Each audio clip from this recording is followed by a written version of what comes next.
So throughout the lifespan of the Super Nintendo Entertainment System and the Super Famicom, a redesign to the Famicom and the Nintendo Entertainment System was released in 1993.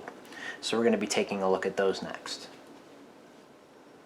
So on the left here we have the re-release of the Famicom called the Famicom AV, AV standing for audio video, and then we have the redesign of the North American NES. And believe it or not, this never got a new name like the Famicom AV did. They just called it the NES. It was a redesign. In the collector community though, a lot of people call this the top loader, because the main difference was you put the cartridges in the top instead of kind of sticking it in the system and pushing down, which created a whole host of problems. And that was one of the main reasons that this particular console came about, is they wanted to eliminate, at least in the United States, the Famicom didn't have this problem, they wanted to eliminate the cartridge loading problem with the flashing screen and all that. Additionally, as you probably noticed throughout the years with the PS3, the Xbox 360, a lot of video game consoles at some point, probably halfway through their life, are redesigned.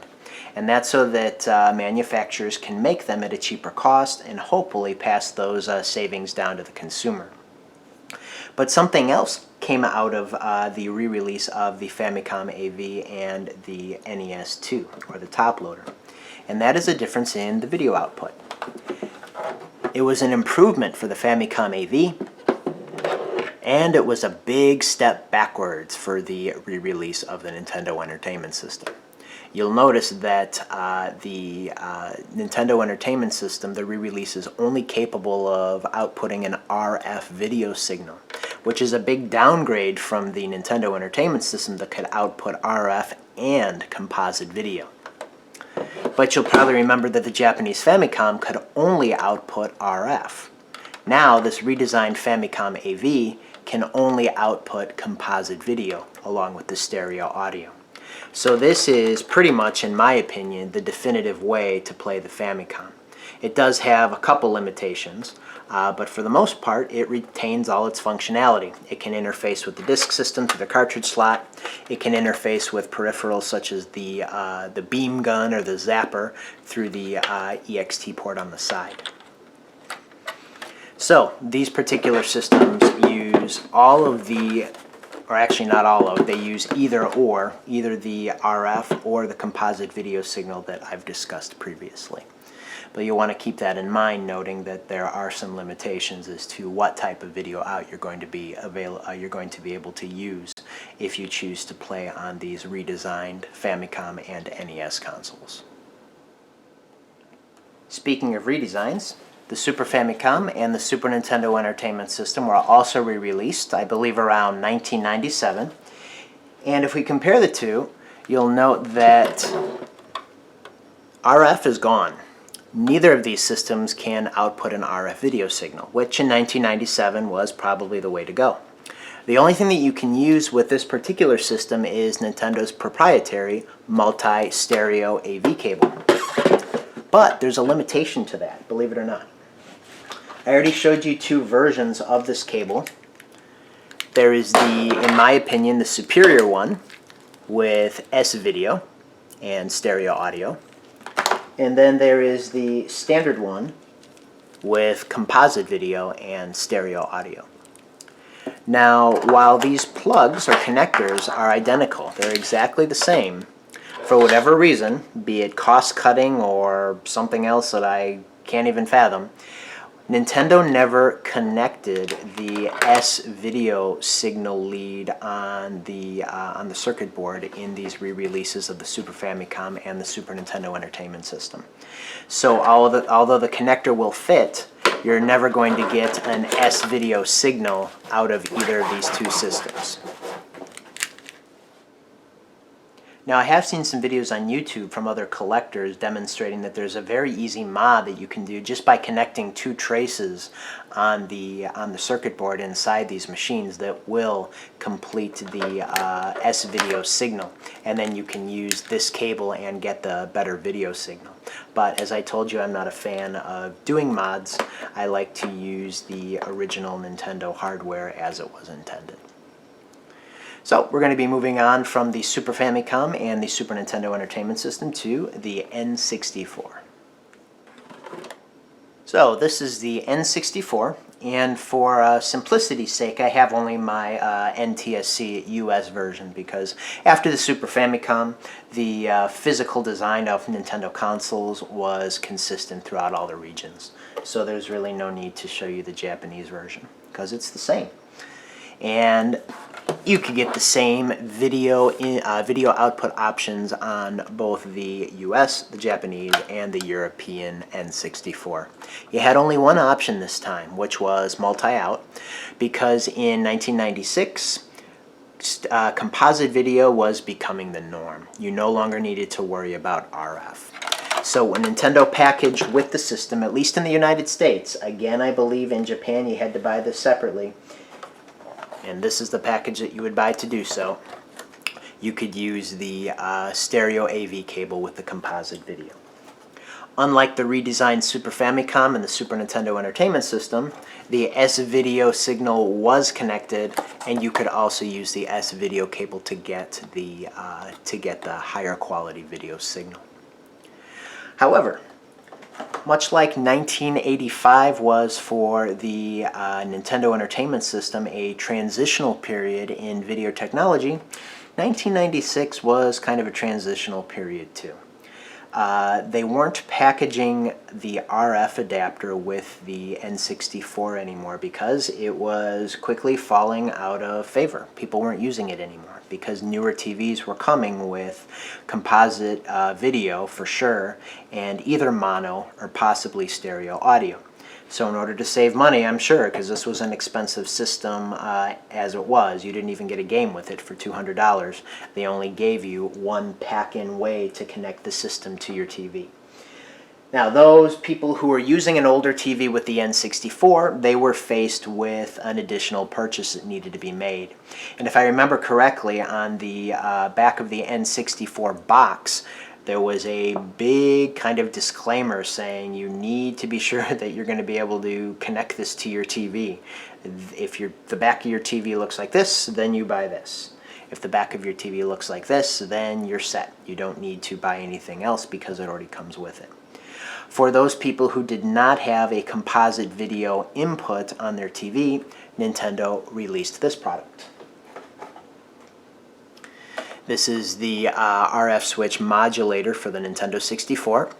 And what it came with basically was the same RF modulator that we saw with both the NES Famicom and the Super NES Super Famicom. And what else it had was a little adapter here. And I have this adapter. Looks like this. On the one end, it's got the multi-AV connector, and on the other end, it has the RF connector. And again, your choice of channel selection. And this one was sold in the United States, so your two channel options are channel 3 and channel 4. So if your TV or the TV you're going to be using this on did not have composite video, what you would do, you would insert this in the back. Adds even more bulk to the system because you already would have the AC adapter hanging out the back. And then you would be able to use the RF switch that was included in this package. And you would be able to hook your N64 up to your TV. Now you wouldn't be getting as good a picture quality, and you would only be getting mono audio, but being able to hook this up to your TV is better than not being able to hook it up to your TV. But of course, the best way, the most standard way at the time, was composite video stereo audio. And that composite video stereo audio was the de facto way, the default way to hook your Gamecube Nintendo system released in 2001 up to your TV. By that time, pretty much all TVs had composite video input, so RF wasn't even a thought anymore. So again, in Japan, you had to buy it separately, but in the United States, the composite video stereo audio cable was included. Those of us who bought our system at launch, however, noticed there was an additional connection. In addition to the multi-AV out, there was a digital AV out. And what that digital AV out was was for a different type of connection, which was called YP-BPR. And that's a type of component video connection. RGB, or red, green, blue, is a similar type of video connection. Now, I don't have my actual cable here because it's all entangled in my current gaming setup, but I do have the package so you can get an idea of what the cable looks like. And just like S-Video would divide the video signal into two signals, you would get the contrast and you would get the color. This one divided it into even more signals for an even sharper color contrast. You got the black contrast, but you had even more of a range of colors, a higher definition of colors than the S-Video. So oftentimes RGB and YP-BPR or any other type of component video is considered superior to even S-Video, because this was a common video connection that you would start to see on the new HD flat screen TVs. Even though this isn't HD, it is a very clear, high contrast, high resolution video quality. You could also use with the Gamecube the S-Video cable. So Gamecube had lots of connection options given your TV. And if you needed to, you could even use the RF adapter by plugging this little connector into the multi-AV port. Something to note, if you're going to import one of these cables, they are rather expensive. They usually go for about $100. And they were available in the United States, but only through Nintendo's website. You had to mail order it. These, however, obviously were available at retail.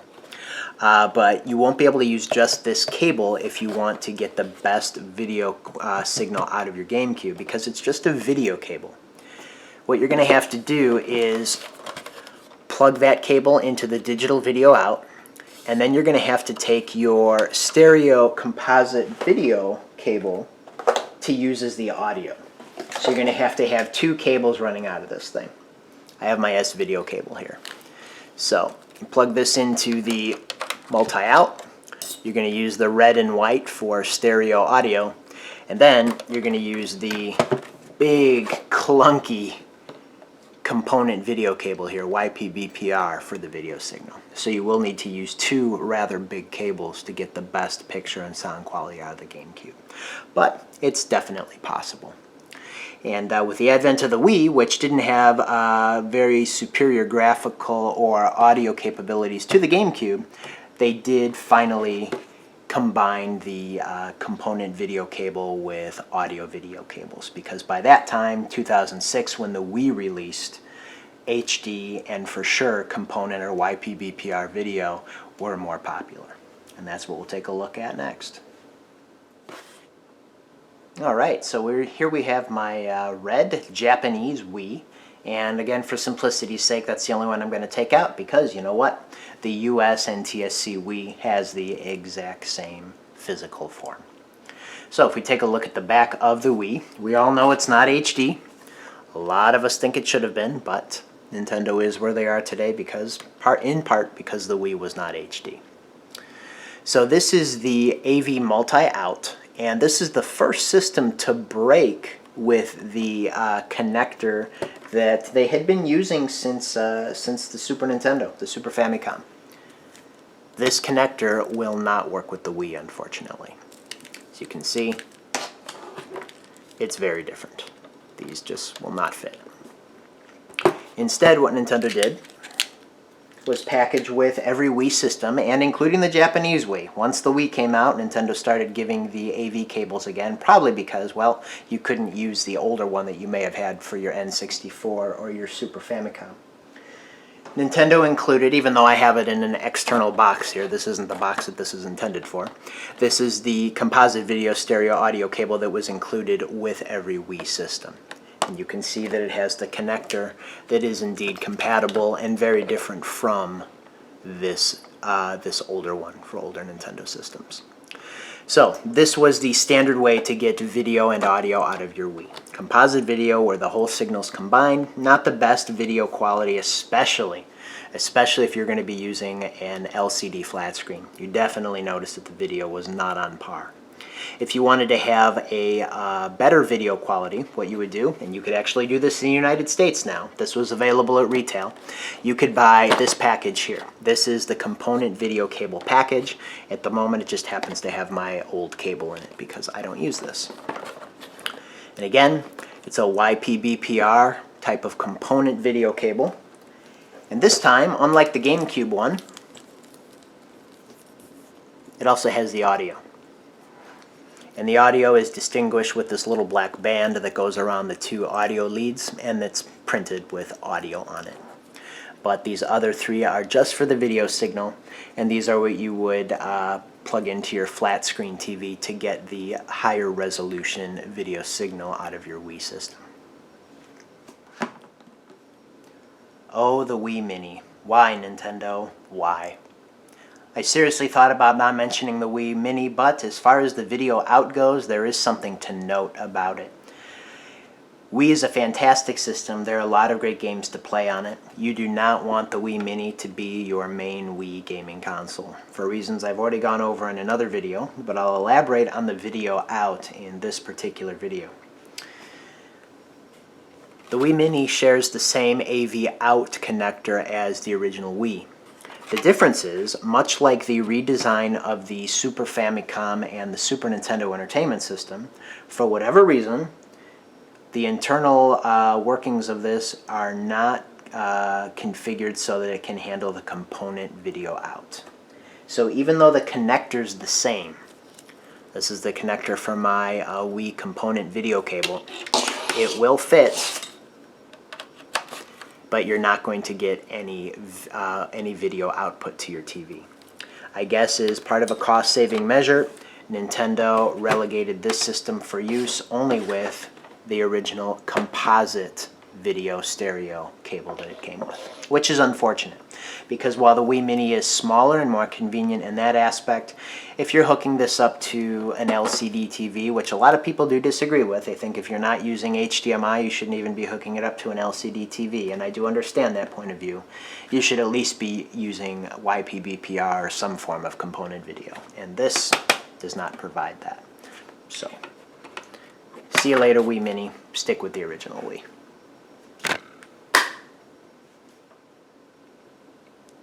Finally, Wii U, Nintendo's first HD system. And while it is Nintendo's first HD system, LCD TVs, HD TVs, they've been popular for a long time. Nintendo's still clinging to the past. In addition to the HDMI output, which they were nice enough to provide a cable, this is the Nintendo branded HDMI cable, plugs in like that. Most of us know this takes care of both the video and the audio signal. Nintendo also included the multi-AV out. Not the one that was for use with the Super Nintendo, the N64, and the Gamecube, but the one that was for use with the original Wii, which makes sense. And you can also use, unlike the Wii Mini, the YPBPR component video. So if you don't have HDMI, which I'm pretty sure most LCD TVs do have HDMI, the majority of them nowadays anyway, you can use this. But Nintendo did not include any sort of composite video or component video cable, just the HDMI cable. In my opinion, as it should have been. So that sure was a lot of information. Hope you found some of it interesting. But now I'm going to get to the part of the video where I actually give you my recommendation of what I think is the best way to enjoy the best audio and video quality from your Nintendo consoles.